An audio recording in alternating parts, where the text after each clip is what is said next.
Bonjour Philippe, merci de venir aujourd'hui nous montrer une de tes créations que tu as d'ailleurs fait pour nous. Oui. La tarte au fromage chèvre frais doux, mangue, vanille et citron vert. Absolument. Et tout ça sans sucre ajouté. Sans sucre ajouté, absolument, c'est-à-dire juste avec le sucre du fruit. Donc c'est vraiment pas compliqué quoi. Et puis surtout, il y a quelques petites originalités dans la cuisson, tu vas voir, c'est nickel. On va essayer de vous faire rêver d'une façon simple.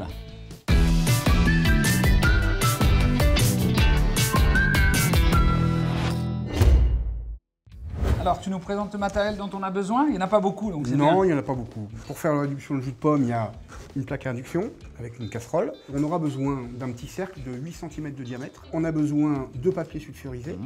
On a besoin ou pas, on verra si on le fait à la main pour la pâte à sablé breton, de rouleau ou pas, un fouet. On a besoin d'une corne ou d'une maryse ou des deux. On a besoin bien sûr d'un zesteur pour les zestes de citron vert. Et puis un petit saladier, cul de poule saladier bien évidemment. Et le petit batteur évidemment avec la feuille. Voilà. Bah c'est super. On a deux préparations principales, puis des mangues à tailler. La première préparation qu'on va faire, c'est une crème à base du fromage frais, du fromage doux, fromage de chèvre doux dont tu parlais. C'est un fromage qu'on peut trouver en grande surface. J'ai fait simple, mais surtout il est très agréable de travailler. C'est le petit Billy. De la fleur de sel, un peu de beurre, on a de la farine type 55, du jus de pomme bio sans sucre qu'on va faire réduire pour obtenir cette réduction de jus de pomme, on en parlera tout à l'heure. C'est ça qu'on va mettre comme sucre, évidemment, tu l'as compris, c'est du fructose. On a de l'huile d'olive, des œufs bien sûr, de la poudre d'amande, du citron vert, de l'amande fraîche et de la vanille. On va attaquer avec notre triptyque, Philippe, Julien et moi, et on va réaliser cette jolie tarte. Julien, il travaille avec moi depuis 3 ans maintenant qu'on a travaillé sur cette pâte. Il a fait 2-3 jours d'essai. Et on était parti sur de la figue, de l'avocat finalement. C'est de la mangue, du fromage frais, de la vanille, enfin voilà. Voilà Juju. Allons-y. Alors, un petit peu de farine, de la fleur de sel, du beurre. Et on va mettre ça dans le batteur. Ensuite, on va mettre notre poudre d'amande. Hop. Et la réduction de jus de pomme. Alors pendant que ça tourne, ça a pris combien de temps pour faire cette réduction? C'est intéressant. Pour avoir, je dirais, cette petite réduction, il faut mettre environ 1 heure. On part de combien pour avoir ce poids-là? Pour avoir ce poids-là, on part sur 1 litre. 1 litre, ça fait 180 millilitres. Donc c'est quand même très réduit. Ouais, c'est quand même très réduit. Fais attention parce que ça peut brûler. Quand on arrive à la fin du jus de pomme, quand on prend, on voit que ça prend de la couleur, que ça commence à épaissir, ça va très très vite. Donc il faut baisser un peu le feu, il ne faut pas y aller trop fort. Il faut vraiment rester devant, parce que sinon ça va devenir du béton. Donc vous voyez, votre limite, c'est la caramélisation. En vrai, toujours la réaction de Maillard, c'est exceptionnel. Voilà, regarde la texture. Tu vois, comme du miel. Voilà, exactement comme du miel liquide. Alors on va mettre la vanille et le citron vert après. C'est vrai que c'est extraordinaire la vanille. Ça donne de suite, ça parfume la pièce, ça parfume les pâtes. Alors un citron complet? Oui, un citron complet. Beaucoup de goût. Donc juste la surface, prenez pas la peau blanche qui est amère. Exactement. Maintenant, nous allons rajouter les jaunes avec notre citron vert, zesté. Et on va rajouter à l'appareil. Magnifique. Et là, c'est bon. Suffit? Ouais.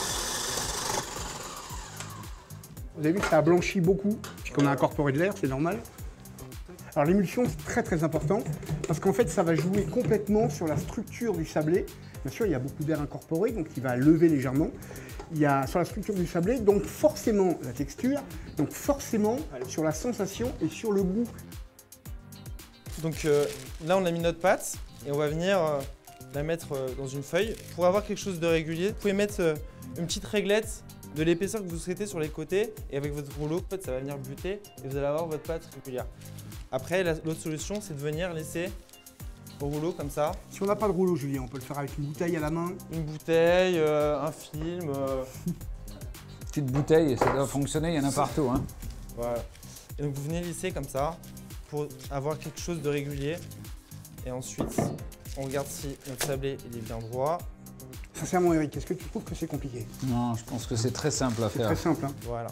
Et ensuite, il faut le mettre au congélateur. Pourquoi? Parce que le beurre va se raffermir et ce qui va nous permettre de détailler. Et vu que c'est un sablé qui reste quand même très humide, il faut quand même que le beurre soit rigide.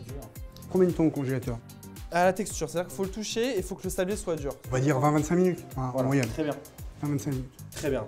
Allez. Je vais mettre ça au congélateur. Allez, Julien, On est parti.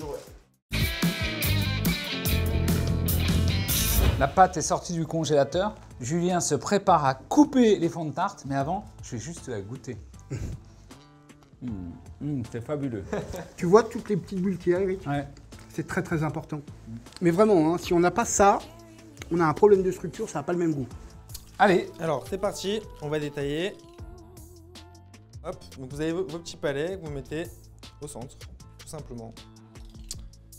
Et après, vous pouvez en faire plein.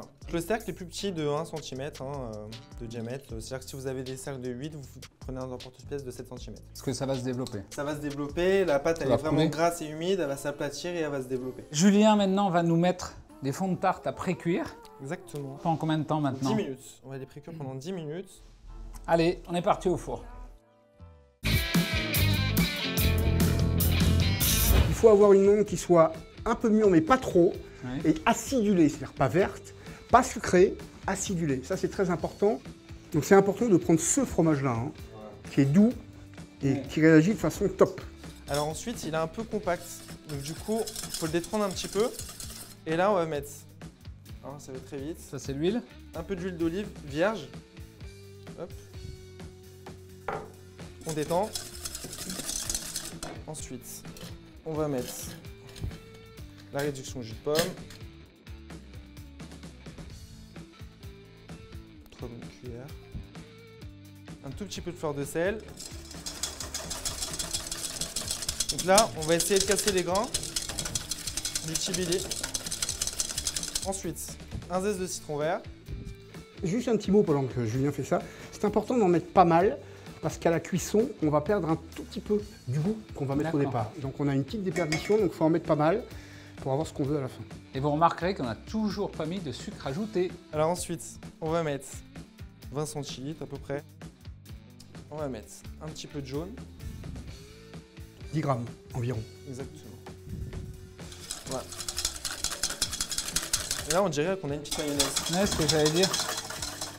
Voilà, donc là, il y a de la menthe fraîche, bien sûr pour la fraîcheur, pour le goût. C'est important. Donc là, on les superpose, la plus grande en bas. Ensuite, on plie. Ensuite, on plie une deuxième fois, comme ça. Et là, on va émincer la menthe. Et là, maintenant, ce qu'il faut, c'est faire du papier à cigarette.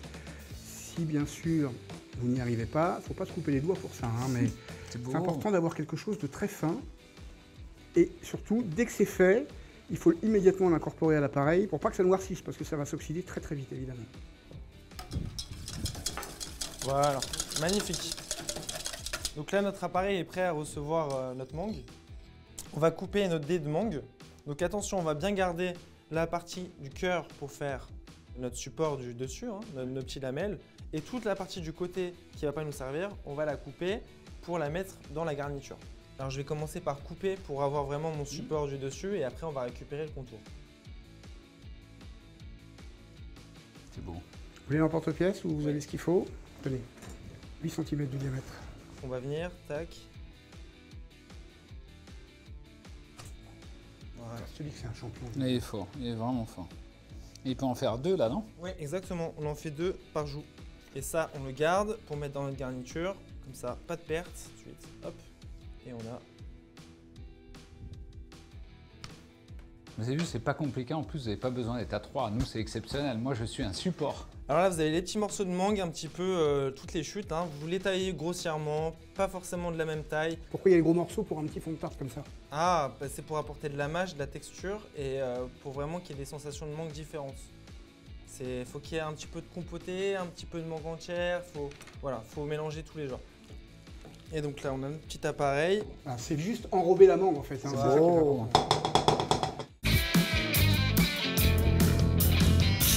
Oh, ça a épousé le moule, tu avais raison. Hein. Exactement, c'est épouser le moule. Tout de suite. Hein, Tout de suite, avant que ça refroidisse, on va venir. regardez bien ce aplatir. que fait Julien.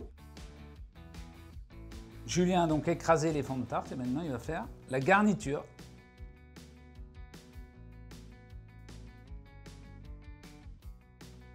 Et là, on va remettre après les tartes quelques minutes dans le four, c'est ça, Julien? Exactement. Combien de temps à peu près? Environ 5 minutes 5 pour minutes. attendrir la mangue et faire coaguler les protéines du fromage et celles du jaune. C'est vraiment un champion, Eric. Ouais, non, mais...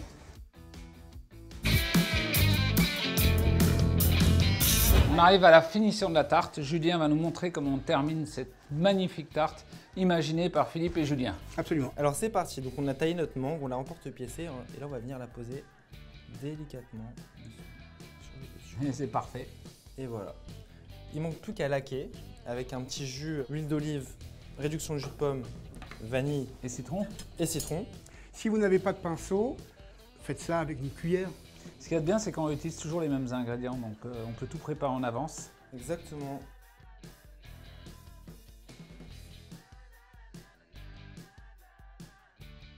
Un petit coup de chalumeau pour Donner donner une petite couleur voilà, sur les tranches, sur les arêtes de la mangue. Alors si on n'a pas de Si on n'a chalumeau, pas de chalumeau, surtout pas passer au four. Ça le fera pas. Hein. Ça va faire que compoter la mangue, c'est pas un bon plan. C'est chalumeau ou rien.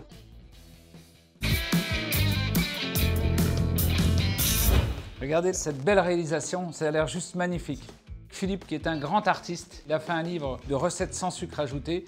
J'ai feuilleté un petit peu, c'est extraordinaire. On peut apprendre plein de choses et se nourrir sainement. Merci à vous deux. Merci Eric. Merci.